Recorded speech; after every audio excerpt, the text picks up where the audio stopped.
Sarvayoni is the next mudra. It is a little bit difficult mudra. You put your hand like this with your index and ring finger pointing out, all other fingers closed. Again, as usual, the right hand in the bottom, cross the ring finger like this, hold the ring finger with the index finger, and again with this index finger. Now you open up the middle fingers, the little fingers, and put the thumb on the little finger.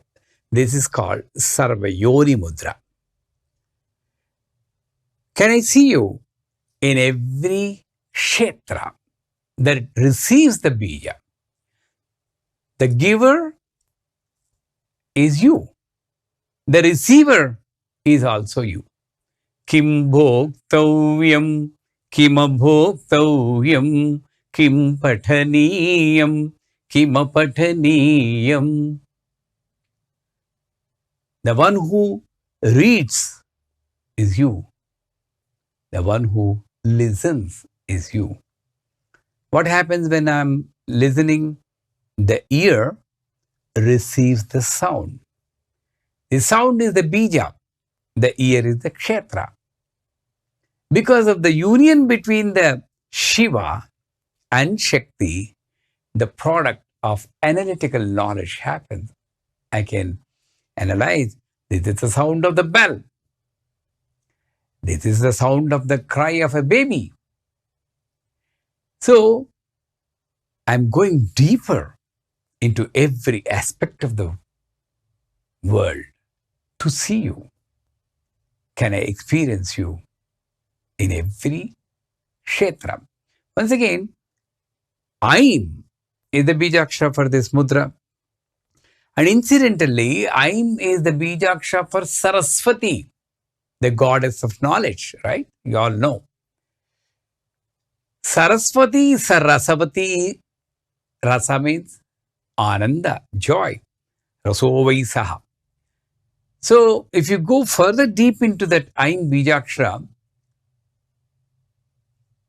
Ananda is Aim. Sarvayoni, Yoni is also called Bhaga. Bhaga has got another meaning of Surya. Surya is for Chaitanya. So this mudra is also for that kind of knowledge, that kind of Chaitanya, which makes me realize that in every kshetra, she is there. That's why it gives a responsibility for us also. When I am speaking, this is seed. I can't speak just like that without any control, without any discipline, without any ethics, because my speech, our speech, is also a prayer, because the speech is being received by the other person. The receiver is you, the giver is you. So I need to focus on these two, then the control of speech automatically happens. What I am doing is I'm thinking that I am the speaker who is totally different from the person who is listening, so I can fulfill the whims and fancies of my ego, high-handedness, and speaking whatever I like to the other person. Can I move away from this kind of ignorance and experience you in every kshetra? Now the last mudra comes, Sarva Trikhanda. The mudra is like this, same like the previous mudra. You do like this, and you take out the little finger like this and show the mudra. These three khanda. And the bijakshara for this mudra is Hasraim, Hasraklim, Hasrasauhu. There is Bala mantra embedded in this Bijakshara Ain Klim Sauhu. Hasraim, Hasra Klim, Hasra Sauhu. Trikanda, three. Sattvarajastamo guna, Bhuta Bhavishyat Vartamana, Jagrat Swapna Sushupti. All these three khandas, three kutas, Vagbhava Kuta, Kamaraja Kuta, Shakti Kuta, you, me, and the space, everything can I unite. Actually, this mudra is used for avahana. When you have an icon and you have to invoke the energy, consecration of the icon, if you want to do, you show the mudra like this and you take flowers, akshatas in the well formed in the mudra, keep the thumb touching your heart like this, bend your head and breathe into the flowers. As I told you before, mind controlled by moon, created by mother. Mother is in the form of breath. So, I am bringing out the mother in me. Like this. I breathe into the flowers and I recite the Prana Pratishtha mantra. And then, that means we are invoking that life energy into the icon. And here comes the secret. How do I invoke? Before I invoke, I need to have the knowledge that the seer and the seen and the space all are here one and the same. When I have that complete knowledge, and that knowledge is Saraswati, and the Saraswati is in the form of breath in me, and that I am transferring to the icon before me. And that is Sarva Trikanda. So you need to feel, Amma, I didn't see you because I was told that you are beyond the Indriyas.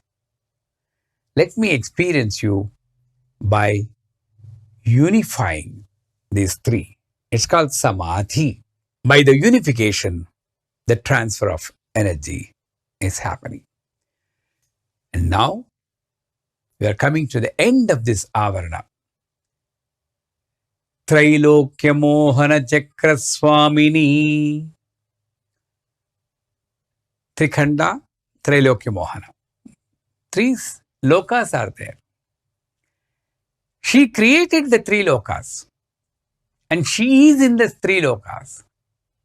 But the beauty of it is the real play lies in Jnaninam apichetansi devi bhagavati hisa balada akrushya mohaya mahamaya prayachati. She puts all these three Trailokyas into moha, attachment, and makes these three constantly think about each other only and not think about the Creator. That's the beauty of the moha. When you are attached to something, constantly thinking about something, you get into moha. Trailokya Mohana Chakra Swamini, and that chakra, that moha rotates. So, a game of wheel. And who wins the game? Prakata Yogini. The next nama comes, the last nama for the first avarana. Yujyate iti yogaha. The one who joins is called Yogini or Yogi. So, the deity in the first avarana, even though she is expressing herself in the three lokas, which is covered by the layer of ignorance of moha, if you pray to her, Trailokya Mohana Chakra Swamini, Prakata Yogini, transparency. You're transparent in these three lokas, three worlds. And once you pray, she unites all the three and makes one. So what happens now? You're free from this moha, wheel of moha, attachment, and you're still attached to the Supreme. That's why detachment is not moving away from everything. Detachment is attachment to the Supreme, whereas detachment to the worldly. You are there, but you are not affected by the analytical mind and the differences which the mind creates. Because the Trilokya Mohana Chakra Swamini, the Devata, the deity who controls these three worlds created by her, blesses you with the strength and capacity and the knowledge of unifying all the three.